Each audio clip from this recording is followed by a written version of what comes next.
السلام علیکم ورحمت الله وبرکاته ملګرو نن په دې ویډیو کې زه ته دروبشم چې څنګه کوی شئ د فیسبوک ایډي ستاسو بند شوی یا کوډ د سیر شوی یا ستاسو پر نمبر څو هډیانې جوړ شوی نو ته هغه کتای شئ. نن په دا ویډیو کې زه دا دروبشم او ویډیو تر اخره پورې وګورئ او نور دوستان هم سره شیر کړئ ترڅو به هغه هم فایده دې څه واخلي. او کتی تر اوسه لازمي چینل نه سبسکرایب کړئ سر سبسکرایب کړئ او پر بیل آیکن باندې لازمي کلیک وکړئ چې زموږ هر نوې ویډیو ترتیب پرې په اسانۍ سره ورسیږي. نو زه د ویډیو په طرف ویډیو شروع کوم.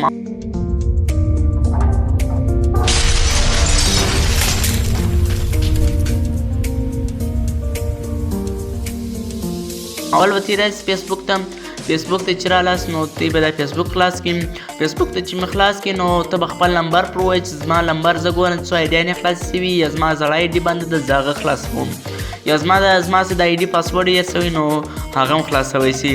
او که دې پر ایمیل جوړ کړی ایمیل هم ورشوی شي. نو زه درته سمپل اول ور نمبر وښیم ته به که پر ایمیل جوړ کړی ایمیل هم ورشوی شي او نمبر هم ورشوی شي. نو زه به درته نمبر وښیم نو چې ته هر نمبر یې ته به هغه وروښوئ موږ نمبر وشي.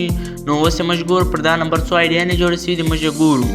نو را به سي فارګاټ پاسورډ به وایي چې فارګاټ پاسورډ مې وویل نو دی به سره پیدا کړئ چې دا پر دا نمبر دونه ایډیانې جوړې شوي دي. تی کتلی شي دا د 1 2 3 4 5 ایډیانې پر دې جوړ شوي. اوس ته که هر ایډي په کار نو ته هغه برته خلاصوی هم شي که کوډ د سیر شوی کوډ یې هم برته ورچینجوی شي. نو زه اول لازم دا ایډي کوډ چینجوم ملګرو. نو دا ایډي زما څخه کوډ یې دی نو دا به خلاص کړي. چې خلاص مې کړي نو دغه نمبر له به اوس کوډ ولاړ شي. چې نمبر له کوډ ولاړې سمپل هغه کوډ به ته په ایډي کې ووایي نو ستاسو سره به ایډي کوډ نه وي چې ته هر کوډ ورکوي نو ته بیا سمپل ورکوی شي. را به چې کنټینیو بیا کړي چې کنټینیو مې کړي اوس تا نمبر له کوډ ولاړی نو هغه کوډ به په دې کې ووایي بیا باندې یو پاسورډ ورکړي.